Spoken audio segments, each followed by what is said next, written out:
Hello everyone, আমি মধুমিতা। সবাই কেমন আছো জানিও। আর নতুন ব্লগটা শুরু করলাম। তো আজ পুকুরে জাল ফেলা হচ্ছিল, তো এরা জাল ফেলছিল।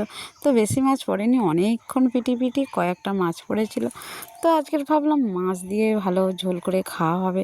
তো দেখো, বেশি না, দুটো মনোপি আর একটা কই মাছ পড়েছে। আর ওখানে একটু আমি কথা বলছিলাম যে আট আর আটিস এরমভাবে বলছিলাম, তারপর মাছ নিয়ে এসে আমাকে দেখাচ্ছে। তো দেখো মাছ পড়েছে, তো আমি ভালো, তারপর মাথার চুল ব্যাপারী আসছিলো তো দিলাম।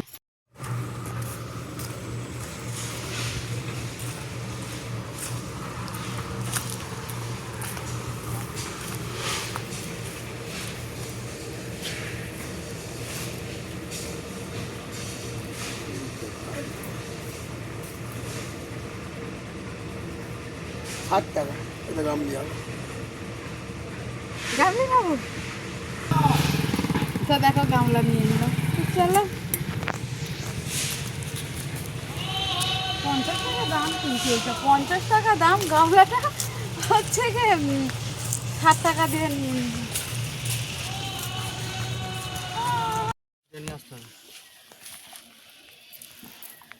ডাগলা ছিল, ওখানে ডাগলা বলছে ওদের ডাগলাটা আছে, তেমন তেমন জাল আসেন টানতে ডাগলা ছেড়ে দিয়া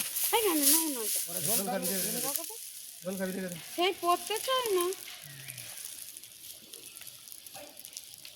মাছটা ছাড়ি না, আমি জালটাকে ধুয়ে দিই। মাছটা ওরকম নেবেন, জালটা ধুই তার আছে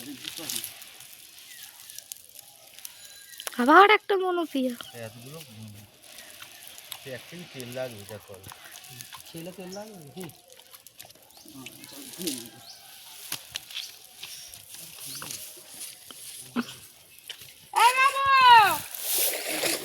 তারপর মাছ নিয়ে কাটতে বসে গিয়েছিলাম। তো ভাবলাম ভিডিওটা আর বড় করবো না। তা তোমাদের কেমন কেমন লাগলো ভিডিওটা জানিও। ওলকপি আর গাজর মটরশুঁটি দিয়ে পাতলা করে মাছের ঝোল ভালো করে খেলাম। তোমরা ভিডিও